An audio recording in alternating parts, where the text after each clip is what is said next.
decisive action of Iraq. Thank you. You are a man of strength, but you're also a man of peace.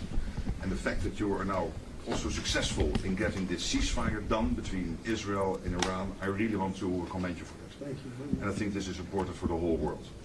Then on spending, it's absolutely true. I want to state here, without President Trump, this would not have happened. In 3 stages. When you became president in 2016, 2017, you forced Europeans and Canadians to pay more. At this moment, the result of that phase is 1 trillion extra aggregate defense spending by the Canadians and the Europeans. Then came phase 2, when you became president in January last year. Phase 2 is that all other countries, not yet on 2%, have now committed to the 2%. This is the old goal from Wales in 2014. 7 were not on 2%. Some were saying somewhere in the 2030s. Now this year, all of them, including Canada, including Italy, including Belgium, they have all now committed to the 2%. And now comes the big splash.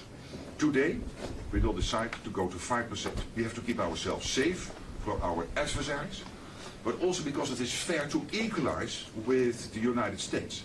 With this 5%, the Europeans and the Canadians will equalize their defense spending with the United States. So this is not about American taxpayers paying more.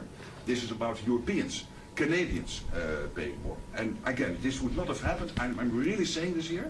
And some people might criticize me, but then when I speak with them, they all say, yes, you're right.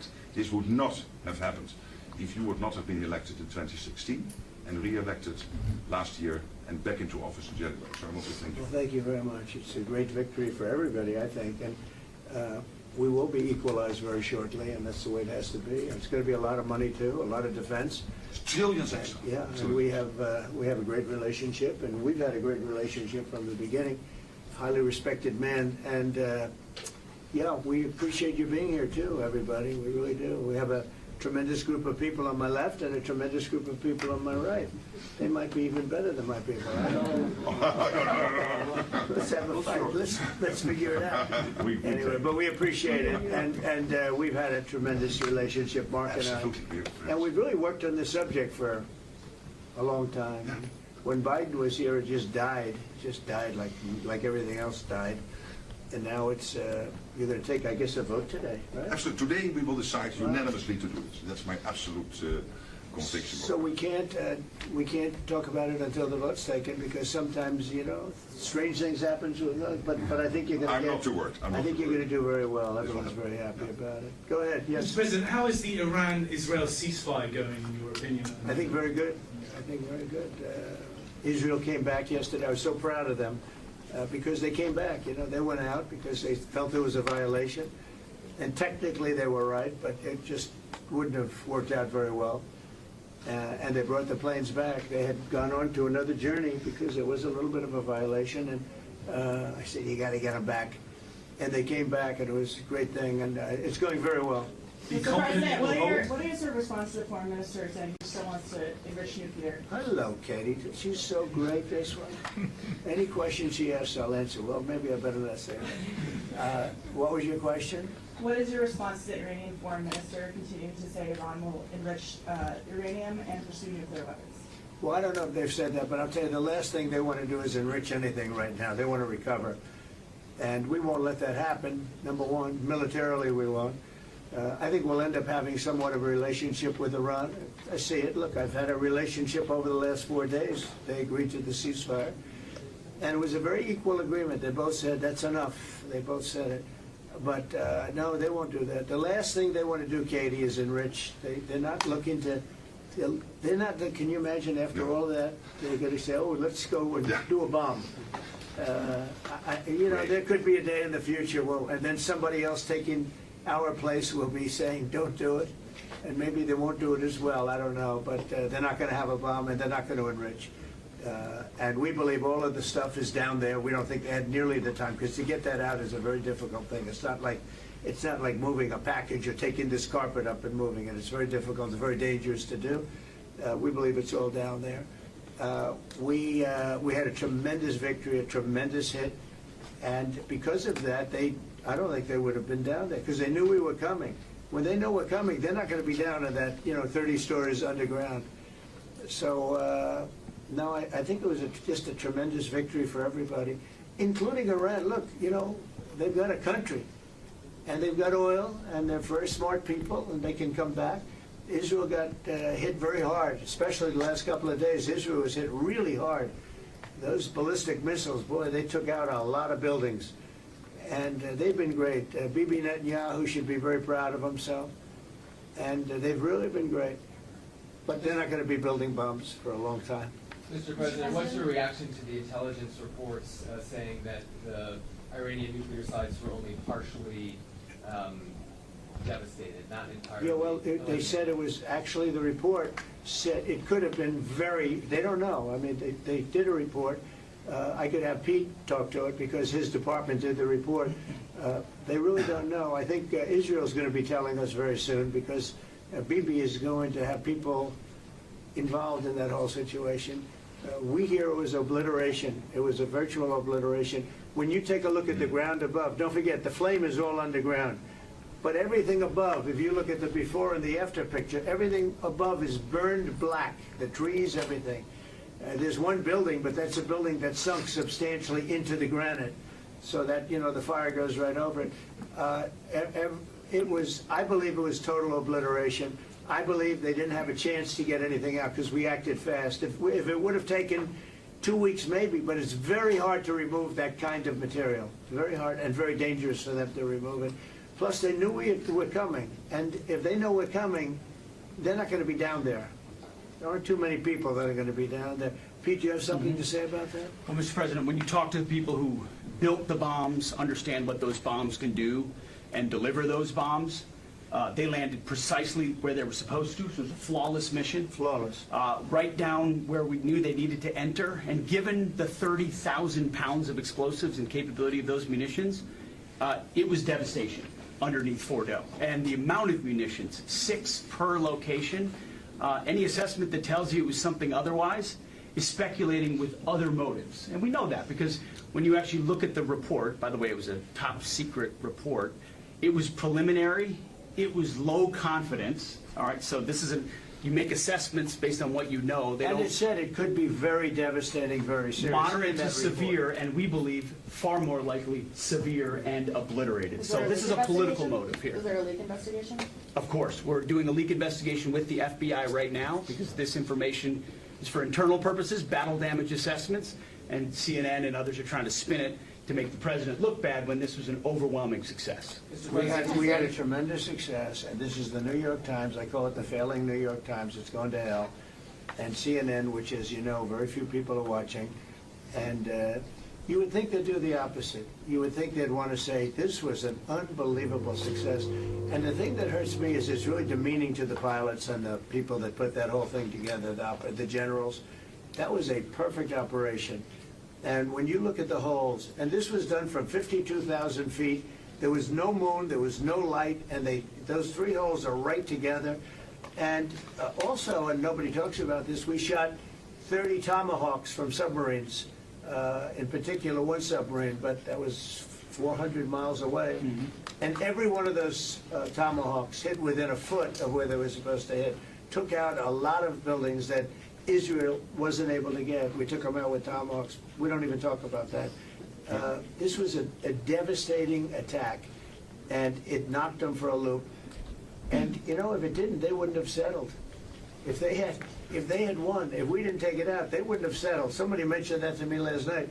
If that thing wasn't devastated, they would have never settled. Mark, do you have something to say? First of all, on the stuff about the intelligence, this is what a leaker is telling you the intelligence says. That's the game these people play. They read it, and then they go out and characterize it the way they want it characterized, and they're leakers. This is the game they play. So that's number one. Number two, here's a fact. The conversion facility, which you can't do a nuclear weapon without a conversion facility, we can't even find where it is, where it used to be on the map. You can't even find where it used to be because the whole thing is just blackened out. It's gone. It's wiped out. It's wiped out. Then we dropped 12 of the strongest bombs on the planet right down the hole in 2 places. Everything underneath that mountain is in bad shape. And I refer you to the statement of the IAEA, Mr. Grossi. You know what he said? He said there was Iran, the way it looked the day before the attack, and what their nuclear program looks like now. 2 very different things. They are way behind where they were just 7 days ago. Now, anything in the world can be rebuilt, but now we know where it is. And if they try to rebuild it, we'll have options there as well. But all this leaker stuff, these leakers are professional. stabbers. That's what they are. They go out and they read this stuff, and then they tell you what it says against the law, but they characterize it for you in a way that's absolutely false. There's no way Iran comes to the table if somehow nothing had happened. This was complete and total obliteration. They're in bad shape. They are way behind today compared to where they were just 7 days ago because of what the president did. Marco, can I just alert you to one other aspect? So the great thing is you took out the nuclear capability of Iran. This was crucial. You did it in a way which is extremely impressive. But the signal sends to the rest of the world that this president, when it comes to it, yes, he's a man of peace, but if necessary, he is willing to use strength, the enormous strength of the American military. So I think that signal to the rest of the world, this is far beyond Iran, is extremely important. So let me also point us to that aspect of what happens. They went down, Iran went down to the site afterwards. They said it's so devastated, and they settled when they saw what we did to it. And frankly, if we didn't do that, they would have had a lot of ammunition to keep going. They wouldn't have settled. Somebody brought that up, and 2 Iranians went down to see it, and they called back and they said, this place is gone. So it's just fake news by CNN, which has got no ratings. It's a failed network. Anybody here from CNN, by the way? Because you're a really disgraceful network. MSNBC, I think, is actually worse. But they're all pretty bad. But yours is good, Katie, I'll tell you. Mr. President, You know what Marco reminded me that he did such a nice job there? It was 9 years ago I had to debate this guy. It was not easy. I think he even got better. But when you were into your little thing, I said, this is when I had to debate this guy. You think it's easy to debate him? It's not easy. How long do you think that the Iranian nuclear program has been put back by these strikes? Years or totally obliterated? I think basically decades, because I don't think they'll ever do it again. I just don't think they're going to do it. I think they're going to take their oil, they're going to have some missiles, and they'll have some defense. I think they've had it. I mean, they just went through hell. I think they've had it. The last thing they want to do is enrich. They've been trying to do it. By the way, it's hard to enrich. And, you know, when you look at a site like that, very, very hard to build. Very, very hard, very expensive. They spent trillions of dollars trying to do this thing, and they didn't come up with it. And we're actually getting along with them very well right now. But had we not succeeded with that hit ended the war. That hit ended the war. I don't want to use an example of Hiroshima. I don't want to use an example of Nagasaki. But that was essentially the same thing. That ended that war. This ended that with the war. If we didn't take that out, they'd be fighting right now. Mr. President? Yeah. If the Iranians do rebuild, would the United States... If they rebuild? Would the United States strike again? And I have also a question about Russia. But I'm not going to have to worry about that. It's gone for years, years. Very tough to rebuild because the whole thing has collapsed. In other words, inside, it's all collapsed. Nobody can get in to see it because it's collapsed. You can't go in to see a room that has, 10 million tons of rock in it. And the tunnels are totally collapsed. But if they rebuild? Well, they've already looked at the tunnels. This was an unbelievable hit by genius pilots and genius people in the military, and they're not being given credit for it because we have scum that's in this group, and not all of you are. You have some great reporters, but you have scum. CNN is scum. MSDNC is scum. The New York Times is scum. They're bad people. They're sick. And what they've done is they're trying to make this unbelievable victory into something less. Now, even they admit that it was hit very hard, okay? But it wasn't hit hard. It was hit brutally, and it knocked it out. The original word that I use, I guess it got us in trouble because it's a strong word. It was obliteration. And you'll see that. And it's going to come out. Israel is doing a report on it now, I understand. And I was told that they said it was total obliteration. They have guys that go in there after the hit, and they said it was total obliteration. And I don't want it for me. I want it for the pilots. I want it for the military. They did such a good job. If you were in the Situation Room with me, with the generals and all of the people that did such a good job, and then they get demeaned by these idiots at CNN who can't get ratings, the place is dying, nobody wants to even waste their time going on their shows. So they form with the New York Times, who's dying also. Without Trump, you wouldn't have a New York Times. And then just changing gears to your meeting with Zelensky later today, can you give us any preview of what the two of you might be discussing? No, well, we'll discuss it, obvious. We'll discuss his difficulty. He's got a little difficulty. Zelensky. He's a nice guy. I mean, I'm going to meet him today. I don't know. I assume we're going to be discussing Ukraine. Yes. And it seems like the most Is likely there subject. any restart talks there or anything that you might do? Well, we're going to see. I mean, I've spoken to Putin a lot, and he actually was very nice. He volunteered help on, as you know, on Iran. I said, no, I don't need help on Iran. I need help on Russia. Okay? I said, do me a favor. Help us on Russia, not on Iran. But he was very nice. We're going to talk about that. We're going to talk. I think progress is being made. I think great progress is being made on Gaza. I think because of this attack that we made, I think we're going to have some very good news. I was talking to Steve Witkoff, who, by the way, is terrific, and who knows more about this subject than anybody, the subject of what we were just talking about. He was on last night with Jesse and with Laura and with Sean. And boy, Susie has a great take on it. He just explains it so easily. He's really very knowledgeable. But he did tell me that Gaza is very close. Mr. President, just one follow-up on Iran. Both you and Secretary Rubio and Hegseth mentioned the leaders. But can you clarify, is the intelligence correct or is the intelligence wrong? Well, the intelligence was very inconclusive. Okay. The intelligence says, we don't know. It could have been very severe. That's what the intelligence says. So I guess that's correct. But I think we can take the we don't know. It was very severe. It was obliteration. And you'd think that a media outlet would say, isn't that a great thing? I mean, more importantly for the pilots, for the military, you take their guts out. You take their absolute guts out. They had a tremendous attack. It was a complete obliteration.